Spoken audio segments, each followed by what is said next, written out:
Dan, I want to bring back our CNN political commentator, S.E. Cupp, and the political strategist, Angela Rye, former executive director of the Congressional Black Caucus. S.E., how worried are sort of establishment Republicans right now, and you speak to them all the time, that Donald Trump or Ben Carson might be the party nominee? Worried. I think they keep reminding themselves that while 25% seems to be Trump's ceiling right now, the good news is 75% of Republican voters are choosing someone else.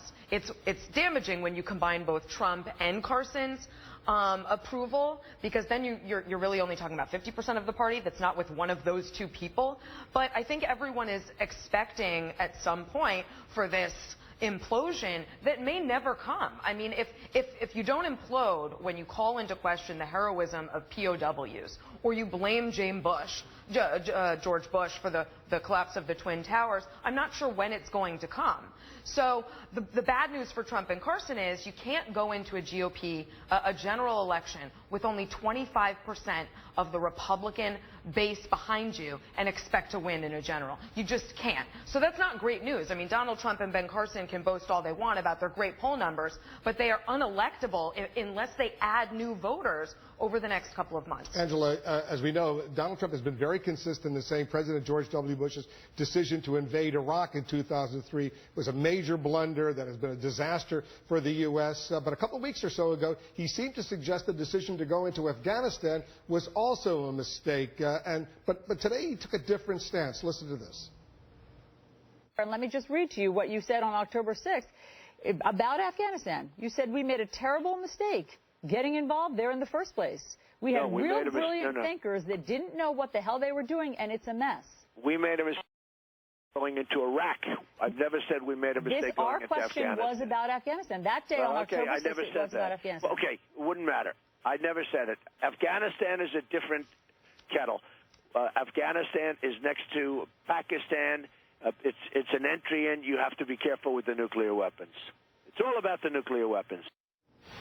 So, Angela, he says stuff, and normal pundits out there, analysts say, well, that's going to hurt him. But none of this stuff seems to hurt him. He's going up, up, and up. That's right. The one thing that I started calling him, I just took somebody else's nickname and gave it to Donald Trump. He is the new Teflon Don. There is nothing that sticks to this guy. Anybody that comes after him gets cut down. Their poll numbers are hit. The fact that he could argue, right, and there's sound, there's, a clear transcript that she gave him his own quote. She read it back to him. The fact that he could say that's not what I said or that's not what I meant, and it works with his base of supporters is amazing to me. Like, it really is miraculous. I think the other thing is he should take stock in the fact that the president has just announced that he's got to keep numbers consistent in Afghanistan for some time. I think him saying that maybe we shouldn't be there would actually resonate with the supporters that he already has. Well, he did say that keep the numbers about 5,000, which is what the president wants to keep in 2017, down from about 10,000 right now, 10,000 throughout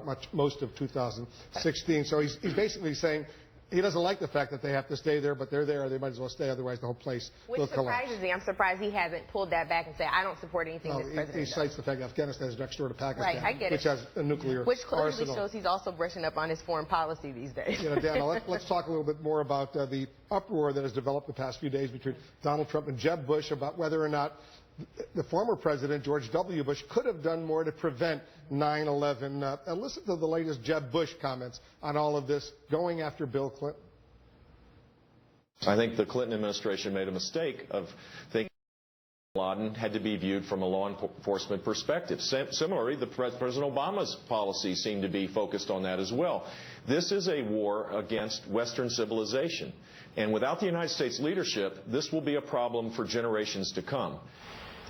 What's the fallout for Republicans in this latest exchange between Donald Trump and Jeb Bush? Well, unfortunately for Jeb Bush, he missed a president in there when he talked about President Clinton and President Obama, and that is his brother. Of course, it is when 9/11 happened, and we talked about this on your show yesterday. The fact of the matter is there is evidence that George W. Bush was warned about this. He got a briefing on his desk about a month before 9/11 that Osama bin Laden was planning to strike on U.S. soil. So, putting that aside, I think it still is the Bush campaign. They insist that this is an area where, separate from pretty much all of the other issues, they have more conservatives on their side. We'll see if that bears out, because to your point, it certainly hasn't happened on a host of other issues with regard to Donald Trump. No, he's very, very steady. He's the leader. He's the front runner. Has been for the last few months, and he's still the front runner right now. His numbers in our poll actually going up a bit. We'll stay on top of this, guys. Thanks very much. Governor Bobby Jindal has appealed to Republicans with his conservative credentials. Up next, I'll speak live to the Louisiana governor. We'll talk about the state of his campaign, his fight for the